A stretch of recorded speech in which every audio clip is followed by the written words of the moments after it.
A U.S. Navy flight deck moves at over 170 miles per hour of launch speed, with sailors standing just feet away. One wrong step gets you killed. Over a 15-year period, the Naval Safety Center recorded 918 flight deck injuries, including 43 deaths, all in peacetime. But here's what nobody talks about. The training these sailors go through before they ever step foot on that deck is just as deadly as the deck itself. And one specific drill has broken grown men in minutes. You're about to find out exactly what it is. This isn't about fighter pilots or Hollywood moments. This is about ordinary Americans who walked into the most extreme training programs their country could design and came out the other side ready for anything.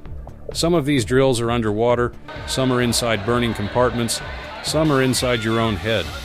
All of them are real. All of them are still happening today. Let's get into it.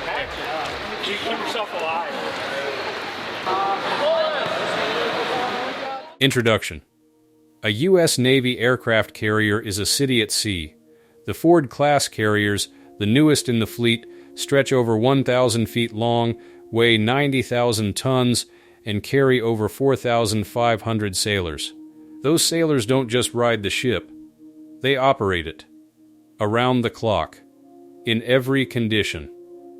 At sea for months at a time. And every single one of them has to be ready. For fire, for flooding, for a crash landing, for a helicopter going down at night in the middle of the Pacific Ocean. The training that gets them ready is what this video is entirely about. If this level of commitment from our military makes you proud, type proud in the comments right now. Let's see how many of you are watching today. Now, the first training on this list is something most people have never heard of. And once you hear what it involves, you'll understand why veterans still talk about it decades later. The helo dunker. A helicopter ditching at sea is one of the fastest and most disorienting emergencies in military aviation. The aircraft hits the water. It flips upside down. The cabin floods in seconds. Everything that felt like up is now down. The exits are somewhere in the dark. Most people who drown in helicopter ditchings don't drown because of the crash. They drown because they panicked and tried to escape too early before the cabin fully flooded. And a door that's fighting incoming water pressure won't open. It locks shut against you. This is exactly what the U.S. Navy trains its sailors to survive. It's called the METS, the Modular Egress Training Simulator. Most sailors know it by one word, the dunker.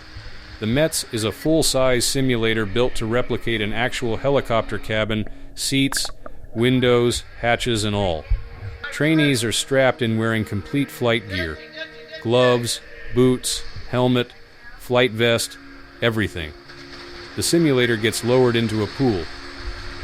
And then it rolls. 180 degrees. Completely inverted. And the water floods in. The Navy's own training documentation is specific about what comes next. Trainees must follow a 6-step egress procedure in exact order while fully submerged, inverted, and disoriented. They have to wait for the rushing water to stop before they can even attempt to push the exit open. Because fighting the water pressure before the cabin equalizes is how people drown. The waiting is the hardest part. Every survival instinct in the human body is screaming to move. To fight. To get out. The training teaches you to ignore all of it. And just when trainees think they've handled it, the final 2 runs happen in complete blackout. Goggles painted black. No visibility. Fully inverted in a flooding simulator. The only thing that gets you out is muscle memory. Safety divers are stationed in the pool. Not as a formality, because some people genuinely cannot complete the evolution without being pulled out. Those trainees don't fail and go home. They come back and do it again. This drill exists because it works. Research confirmed that people who tried to egress too early in real helicopter ditchings almost never survived. The training was designed specifically to override that panic response, and it has saved real lives in real emergencies. But here's something that happened in 2025 that adds a layer to all of this, and it connects directly to the next training on this list. Quick question. Have you ever heard of the Helo Dunker before today? Drop a yes or no in the comments. Genuinely curious how many people knew about this. Carrier qualification. Before we go further, take 1 second to like this video and subscribe. Over 98% of viewers watch without ever subscribing. It costs you nothing. Hit the button and let's keep going. Ask any naval aviator what their most intense moment in training was. Almost every single one of them gives the same answer. Their first carrier landing. Here is exactly what that moment looks like. You are descending toward a runway roughly the size of a parking lot, moving through the ocean, pitching and rolling in real time. You are in a jet doing over 140 knots. You have a window of about 3 seconds to catch one of 4 arresting wires stretched across the deck. If you catch a wire, the aircraft goes from 140 knots to 0 in roughly 2 seconds. Your body slams forward into the harness like a car crash at full speed. Every bone in your body feels it. If you miss all 4 wires, called a bolter, you slam the throttle to full power instantly and fly off the deck. Over the open ocean. At night, possibly in bad weather. And you come back around and try again. Here is the number that makes this real. Before precision landing mode technology was introduced in 2016, the carrier qualification failure rate at FA-18 fleet replacement squadrons sat at 18%. Nearly 1 in 5 student naval aviators failed. The technology, officially called Magic Carpet, calculates the carrier's movement and locks the aircraft onto a precise glide slope. It dropped that failure rate from 18% all the way to 4.5%. That is how hard the unassisted version was. And in March of 2025, for the first time in the history of naval aviation, the U.S. Navy confirmed that student pilots training to fly FA-18s, F-35Cs, and EA-18Gs are no longer required to land on a carrier before earning their wings of gold. One Navy official confirmed it directly.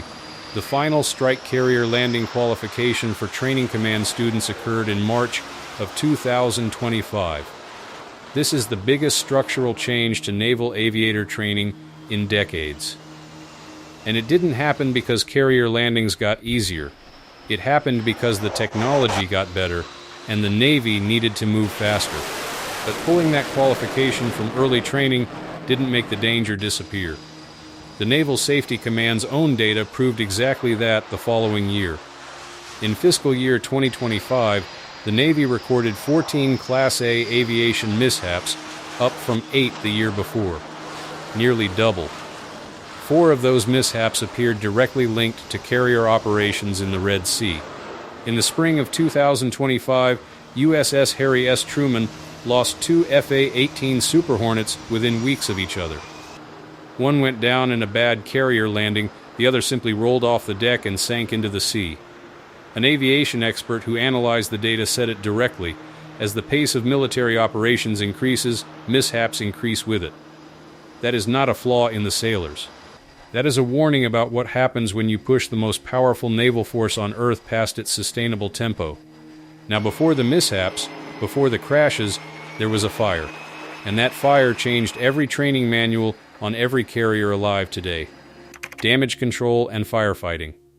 July 29, 1967. USS Forrestal, Gulf of Tonkin. A rocket misfired on the flight deck.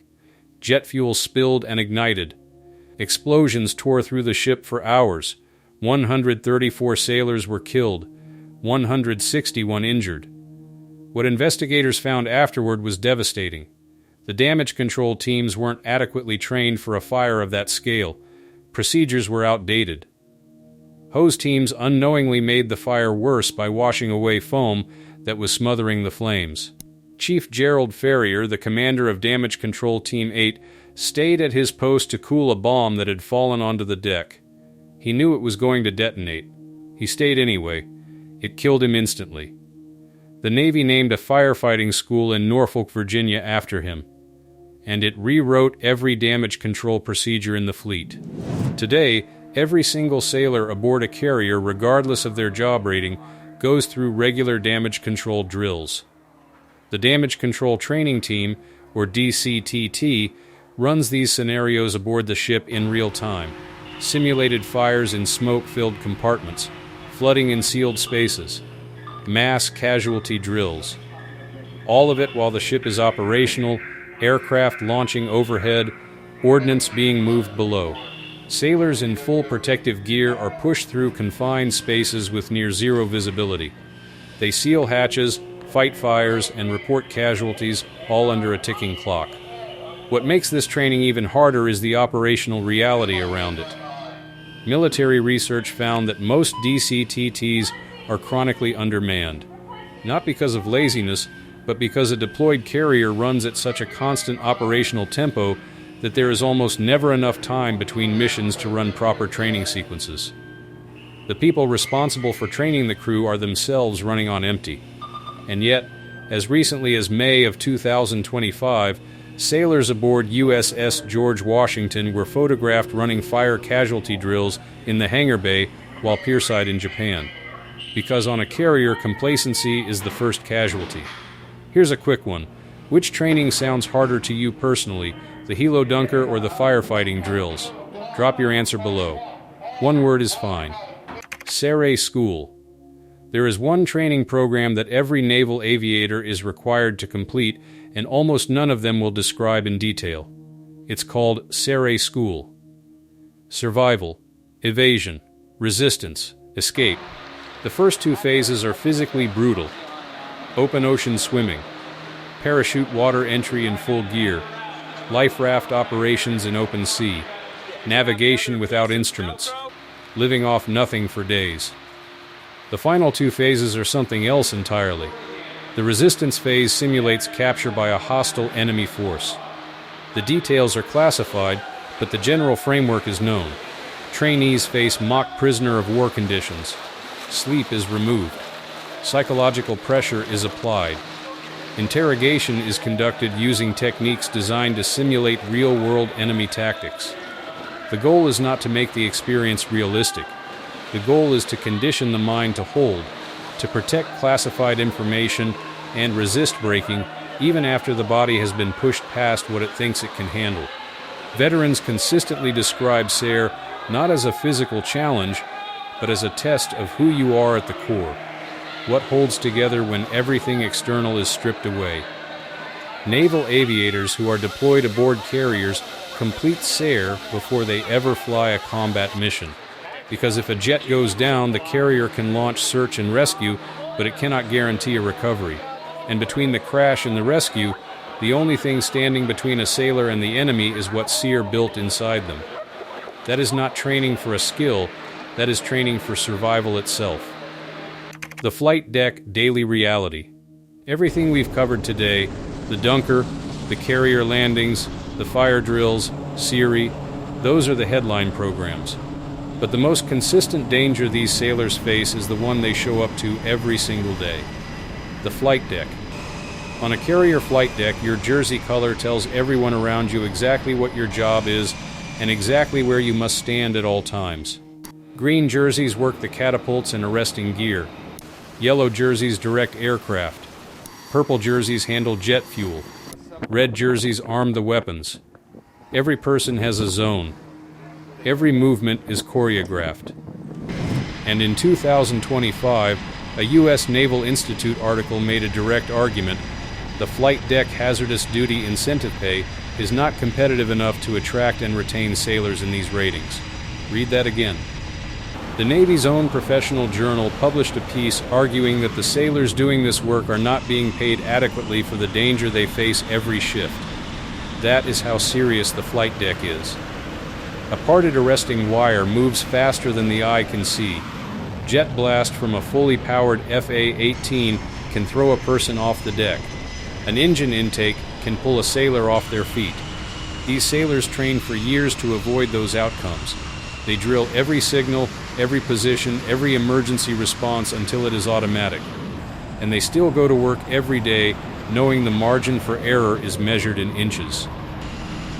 Last question.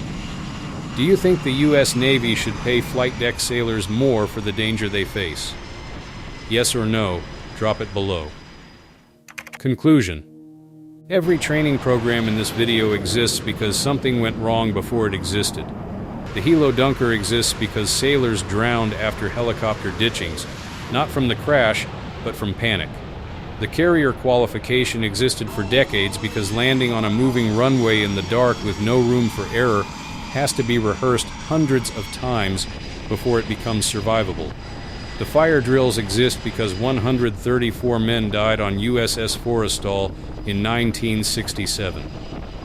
SERE exists because American aviators have been captured and some of them held for years. These programs are not punishment. They are not tradition for tradition's sake. They are the reason U.S. Navy sailors survive situations that would end anyone else. The men and women going through this training right now, in simulators, in pools, in smoke-filled compartments, in classified facilities across this country, they are building the foundation that keeps the most powerful carrier fleet in human history ready for anything. They have earned every inch of our respect. If this video showed you something you didn't know, hit the like button and subscribe. Every view and every subscriber helps this channel keep covering the stories that matter about the people who serve. We'll see you in the next one.